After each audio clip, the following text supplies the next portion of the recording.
So here we are again at Camp Girardi, and this week, this trip has been Chicago themed, Civil War Chicago, and what we're about to look at is some artifacts, Civil War artifacts in regards to Chicago. Can you take us through what we have on the table here? Yeah, and I'm honored that Paul has come to Camp Girardi to see some of Chicago's experience and the memory of Chicago's veterans of the Civil War. We spent a couple days touring the various monuments and Civil War related sites, as well as the cemeteries that have spectacular monuments and hundreds of Civil War soldiers' graves, thousands on the Confederate side. So if you'll come this way, we'll talk about, there's nothing, of course, Chicago had no battles in the Civil War. There's a lot of political stuff going on from Lincoln all the way through perhaps a plot for a Confederate overtake of Camp Douglas and taking over the city. But that notwithstanding, the Civil War to Chicagoans was an immensely important event. On the day after the Star of the West was fired upon in January of 1861, Chicago started having rallies, pro-Union rallies, and after Fort Sumter, Chicago immediately leapt into the war, oversubscribing the 6 requested regiments in just days, and Chicagoans jumped into the war. So after the war, after the Chicago fire in 1871, when they rebuilt the heart of the city, Chicago built monuments to what mattered to them, and those were Civil War monuments. Monuments to the heroes, Grant, Lincoln, Sheridan, John Logan. And then they built monuments to some of their generals that fell, like Thomas Ransom and Rose Hill Cemetery, and other things like that. But the veterans wanted to commemorate that war and make it matter. And some of the prominent ones that we have formed the Grand Army of the Republic. John Logan from the Illinois General formed the Grand Army of the Republic. And in Chicago, at one point, there were 34 different Grand Army of the Republic chapters. The largest, the most important, was post number 5, the George Henry Thomas post of the Grand Army of the Republic. And here we have, they started up, an original chapter started and failed after the fire. It was reinvigorated, and it took over. Its home would be what later the Grand Army of the Republic Hall was built. That would be their home. Named for George Henry Thomas, a Virginian loyal to the Union, rises through the ranks in the Army of the Cumberland. He's known as the Rock of Chickamauga for his heroic stand on Snodgrass Hill at that September 1863 battle.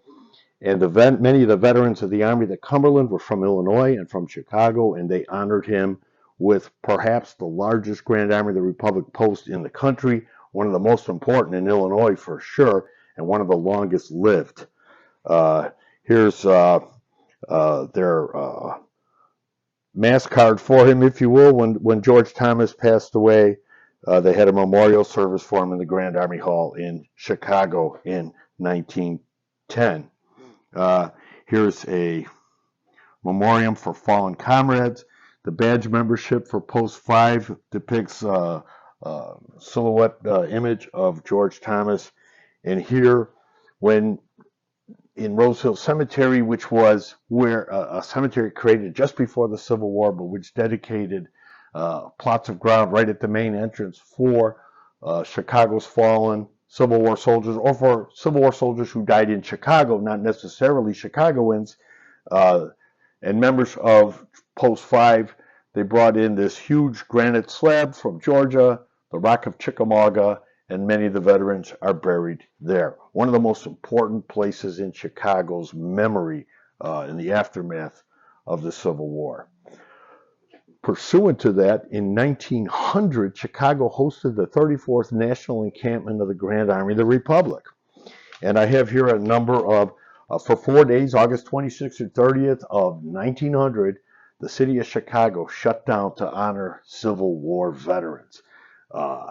They hosted a huge parade on 2 days, one for the Army, one for the Navy. They reenacted the Battle of Manila Bay of the Spanish-American War because Admiral Dewey had just visited Chicago on Lake Michigan, and they did some battle reenactments in Chicago's parks. Veterans from all over the country came to Chicago at a penny per mile on the railroads.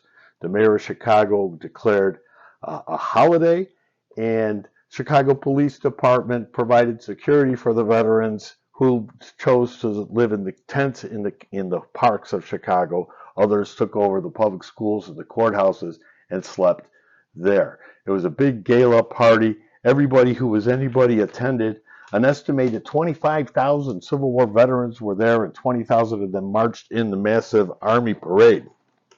I have a couple of photographs of, I won't show them all, but this is one of the grand arches that they built. These were wood. They were 20 feet thick. One of these arches commemorated the Army. The other one at the far end of the colonnade was for the Navy. And these tall columns here, 100 of them lining both sides of Michigan Avenue. And they were lit up at night. Chicago Tribune has some glowing commentary about those things. But this was a huge, huge event. And it was the last grand gathering of the Grand Army of the Republic. After that, more veterans died in 1900 than any other year, and they went into steady decline thereafter. But in my collection, I have a number of souvenirs and relics from that grand event. One of the funny things, and this canteen says Chicago 1900 here. This is a paint over. The year before, the encampment had been in Louisville, and so they still had some left, and they decided to reuse them. These were practical men. Some of the beautiful badges and fun souvenirs, the giant pencil,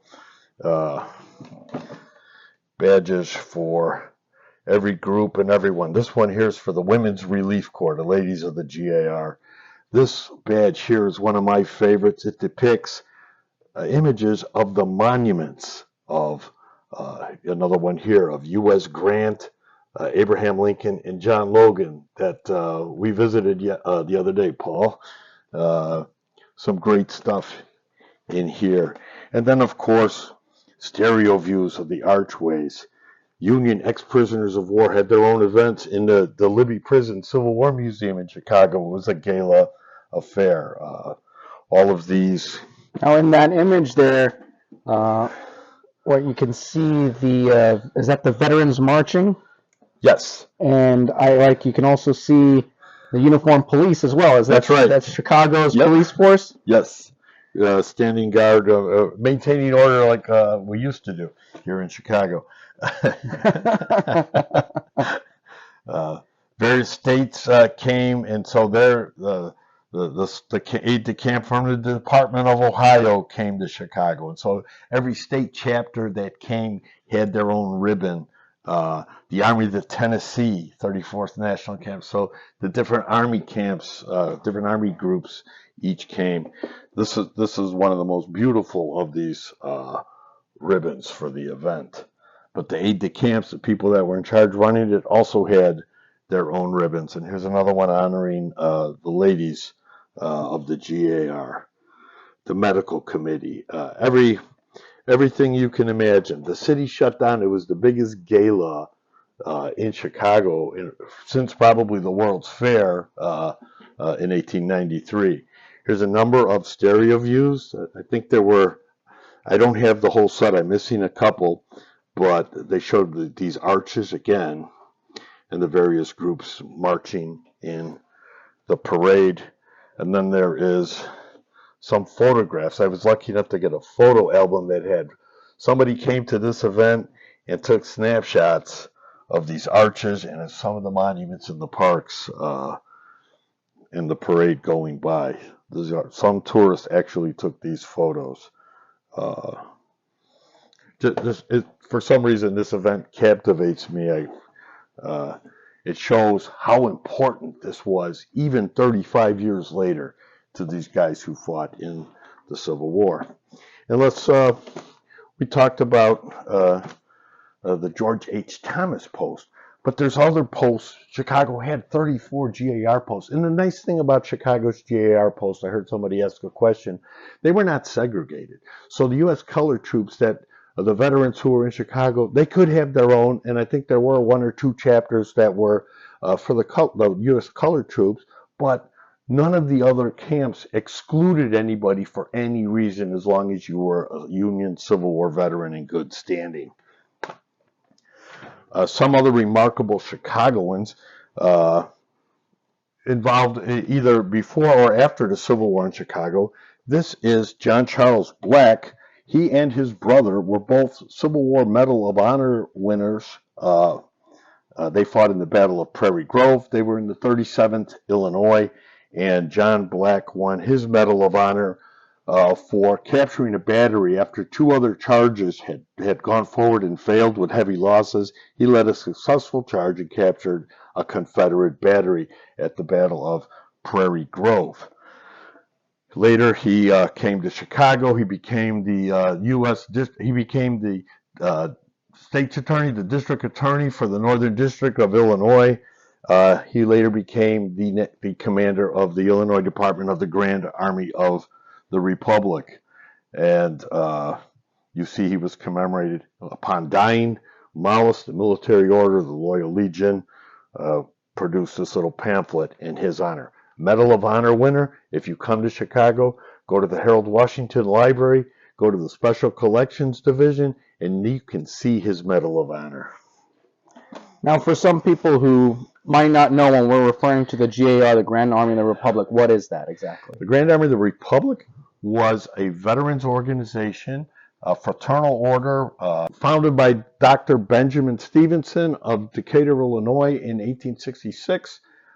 He found that Civil War veterans returning home were kind of lost and they needed help. So the GAR became a benevolent society to take care of the soldiers themselves and their widows and their orphans, and also to give them a fellowship. So something akin to either the American Legion or something to that effect. It took off. Ultimately, there were more than 400,000 members. And then they became a political lobby group too, even though that wasn't their initial purpose. But they lobbied congressmen for veterans' rights. And in the years after the Civil War, that became more and more important. Everybody took pride in belonging to their local chapter. Civil War veterans would travel from one city to another to take up new livelihoods, and they would have to muster out of the Chicago chapter to muster into maybe the St. Louis chapter or the Salt Lake City chapter or wherever on the map. It was a lot of documentation, pretty much like an army administration, but they were very ceremonial, very serious, and very important in the post-Civil War years, going all the way up until the last GAR reunion in Indianapolis in 1948. I think that when you think about that, that's pretty substantial. Just a big deal, especially in cities like Chicago. Now, we talked a little bit about the George H. Thomas Post. In 1893, the cornerstone was laid for what became the Grand Army of the Republic Memorial Hall. After the Chicago fire in 1871, the city lost its library. The Civil War veterans had been putting up monuments to their heroes, their leaders, Lincoln, Grant, Logan. And they, in the cemeteries, monuments were going up for some of the fallen, but they wanted a monument for themselves. And so they made a bargain with the city of Chicago. They sold the land on Michigan Avenue, the Fort Dearborn Military Reservation, and the city agreed to help them build what became the Grand Army of the Republic Memorial Hall and also the Chicago Public Library. So the building did double duty. The GAR had a 50-year lease, and they had this magnificent collection with displays. We were there the other day. It was the home of the George H. Thomas Post. But that wasn't the only post. Of the 34 posts, many of them were prominent. And we have some items here from the U.S. Grant Post number 28 of the Grand Army of the Republic. And in 1903, they built a monument in Elmwood Cemetery, just down the street from where I live, by the way. And they built we'll show a picture here because we don't have the photographs developed yet. But this is the monument that they erected to Chicago area soldiers, and there's several hundred graves in this cemetery for members of this and other Chicago GAR posts in this local neighborhood cemetery. This is a spectacular monument. In conjunction with the dedication of the monument, members wore ribbons like this, and they would put their GAR membership badge on this colorful ribbon. You see U.S. Grant Post 28 Reception Committee. So these are the people telling you where to get your cup of coffee. Also, they issued this souvenir book which chronicles the dedication of the monument. And this is a presentation copy by the Monument Committee by John L. Manning, chairman of the committee. It gives a history of the committee, tells you about the burial plot, some of the dignitaries that are involved, and also the prototype of the monument, the way that it was originally designed, a list of all the people who contributed to erecting the monument, and then the monument as it appeared on the day of the dedication. Cannons, they're no longer there, unfortunately, but the monument is a spectacular, dramatic monument with soldiers representing the Army, the Navy, artillery, and cavalry around the base of the monument, and then, of course, the proud soldier above holding the national colors. This is a picture of the veterans in the GAR Hall. It says 1890. That's got to be a mistake because the building wasn't built yet. But these are the veterans in the hall. Now, you said that that's a presentation copy. Were there other copies given out that were like soft Yes, back, maybe? yes, there are many different. I have another one. Excuse me, over here. This would probably be the one that most people walked off with, the softcover souvenir, as opposed to the nice hardbound one.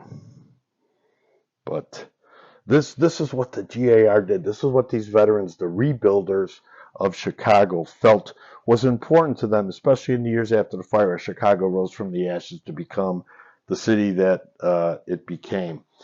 In conjunction with the dedication of that monument, this man, General John Corson Smith from Galena, very important man in the Civil War. He was colonel in the 96th Illinois.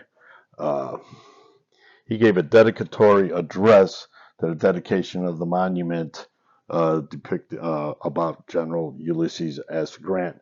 Later, he was a department commander of the Illinois Grand Army of the Republic in 1905. So just 2 years after this dedication.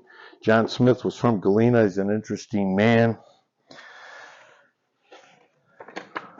We have here his original commission to the rank of lieutenant colonel, signed by Governor Richard Yates of Illinois and the Adjutant General of Illinois, Ellen C. Fuller, appointing him to lieutenant colonel of the 96th Illinois. While we're talking about John Smith from Galena, there happened to be another John Smith from Galena who did have some Chicago ties.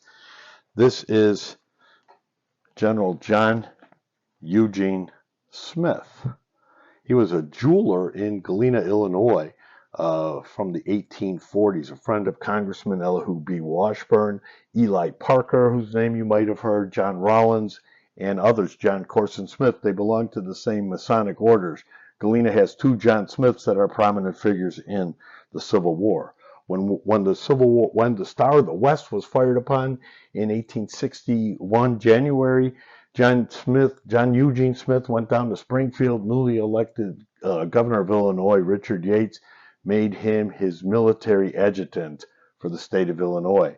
And in that capacity, John Smith was organizing the first regiments to take service in Illinois, and he was instrumental in bringing a former Army officer working in a leather shop in Galena, whom he had befriended, a guy named U.S. Grant, back into the Army. He brought Grant to Yates's attention, and Grant got the 21st Illinois.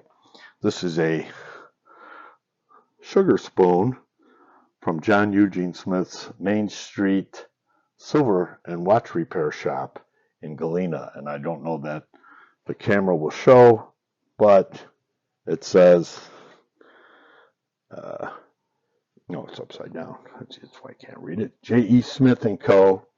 This is one of many, many, many items.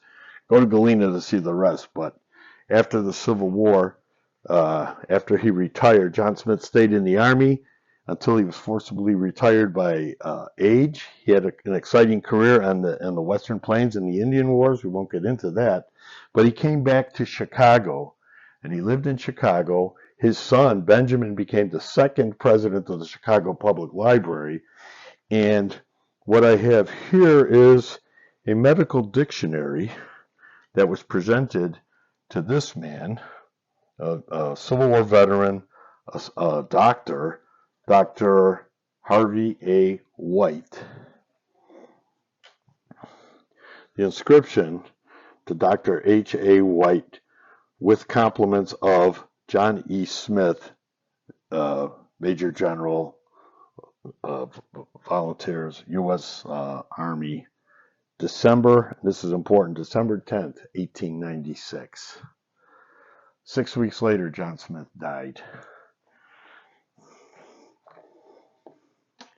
So these are some of the treasures of Chicago. Over here we have, in our visit to Oakwood Cemetery, at the site of the Confederate mound where some 6,000 Confederate POWs from Camp Douglas are buried, there is a monument, a cenotaph monument, that was placed by an English-born man from Florida, Thomas Lowther. Thomas Lowther was dispossessed and forced to flee Florida because of his pro-Union sentiments. And so he came to Chicago.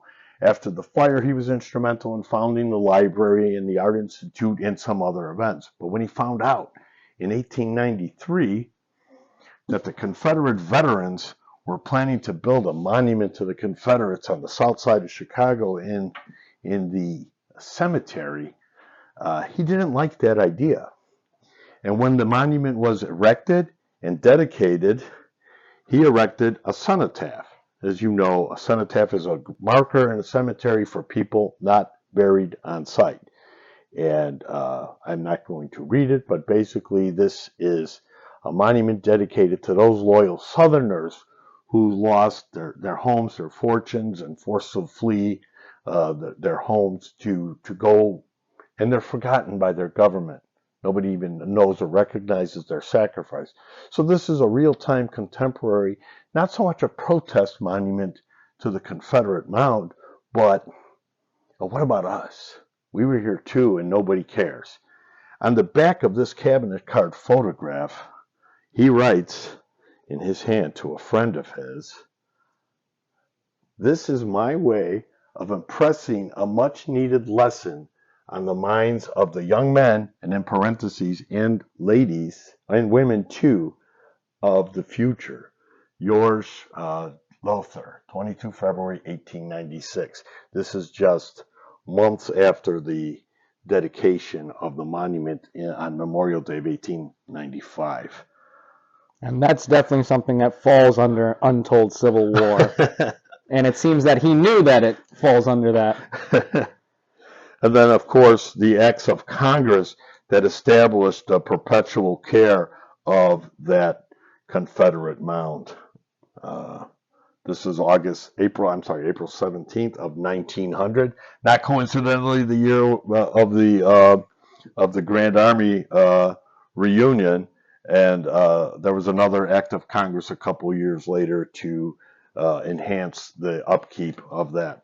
So these are the little kind of things. This is how important it is that Chicago's memory of the Civil War reaches the halls of Congress, and that I think that's something of itself. So these are some of the the exact Chicago-related Civil War things. It's just the tip of the iceberg. There's much, much more, but we don't have all the rest of our lives to talk about this, because you may notice I could.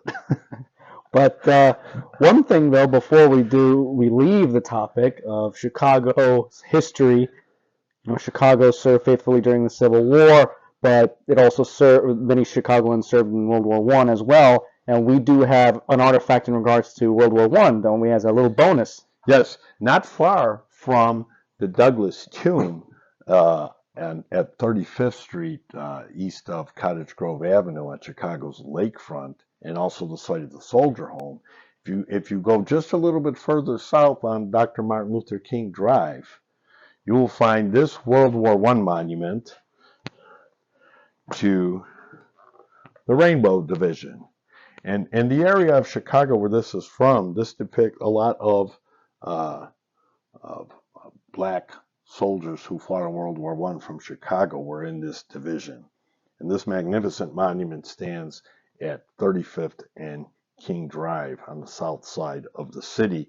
Again, right in the heart of Civil Wardom, because it's flanked by the Douglas Tomb, Camp Douglas, and the Chicago Soldiers Home, all within a couple of block radius. And here are some artifacts from Illinois contingent of the Rainbow Division.